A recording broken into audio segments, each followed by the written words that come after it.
السلام عليكم. عاملين ايه؟ الاهلي والزمالك. الاهلي والزمالك.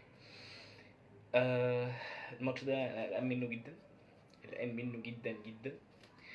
لان احنا حاليا احنا اول الدوري، لكن الاهلي بدأ يكسب زي ما قلت. ودلوقتي الماتش ده انا بعتبره من اهم الماتشات في الموسم الحالي، من اهم الماتشات، والاهلي بيعتبره نفس الشيء. تمام. المهم، تعالوا نبدأ كده بس ايه نشوف التشكيلات ممكن تبقى ازاي.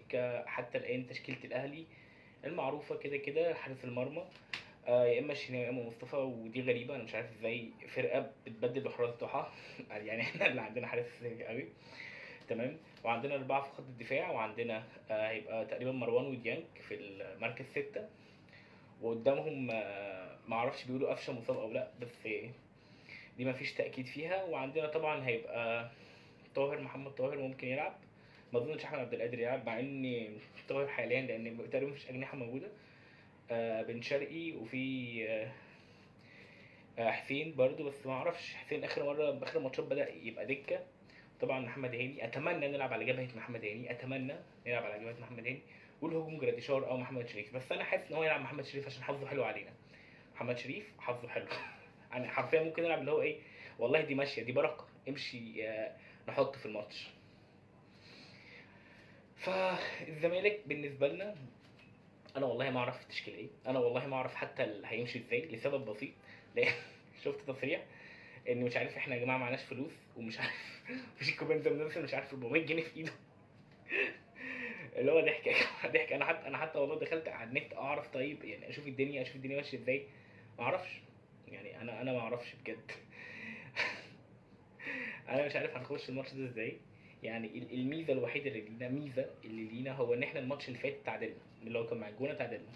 فده خلى الفرقه اللي هو ايه، لا احنا كده نازلين قلقانين كده، احنا ممكن ننزل، ممكن نكسب، ممكن نعمل حاجه ضد الاهلي. بس المشكله ان النادي الاهلي دلوقتي حاليا هو في فتره مصالحه الجماهير، مع ان لقطه ياسر الاخيره دي كانت لقطه كارثيه، كانت لقطه كارثيه كارثيه كارثيه، بتقول ان في مشاكل جوه اوضه اللبس، في مشاكل جوه اوضه اللبس في النادي الاهلي. هي بتقول كده، هي ملهاش حاجه تانية غير كده، ان الراجل ده واضح كده ان الدنيا مش لطيفه. كل واحد نزل على انستجرام اعتذار للتاني ومش عارف ايه، لكن لا، انا حاسس ان هي مش لطيفه. الاهلي لازم ان احنا ننزل ضاغطين الماتش، لازم ننزل ضاغطين ولازم نجيب الاول.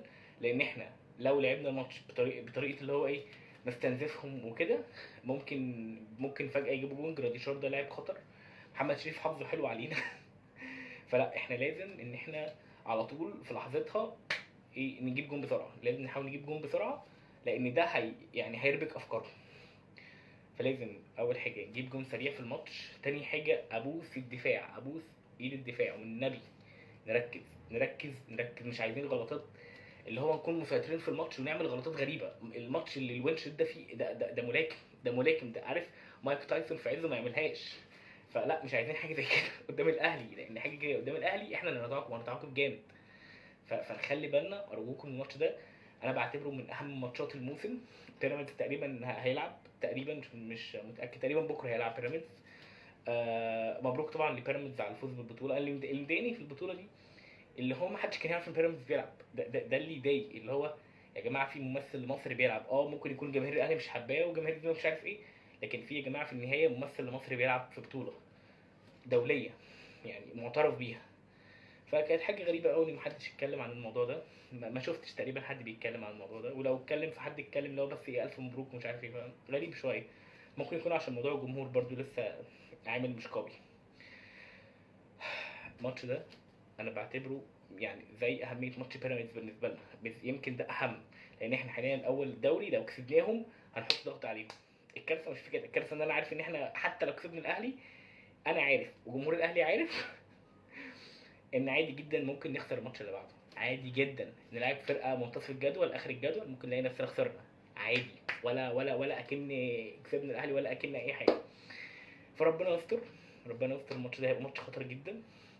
الاهلي عايز يصالح جماهيره ويبين ان مفيش مشاكل في اوضه اللبس والدنيا تمام، لا هو في مشاكل، واحنا عندنا مشاكل. قال يعني احنا الدنيا لطيفه يعني ما بتقبضش والله. اللعيبه بتلعب بس حلاوه روح، حلاوه روح بس كده. احنا حابين الجمهور وبنلعب حلاوه روح.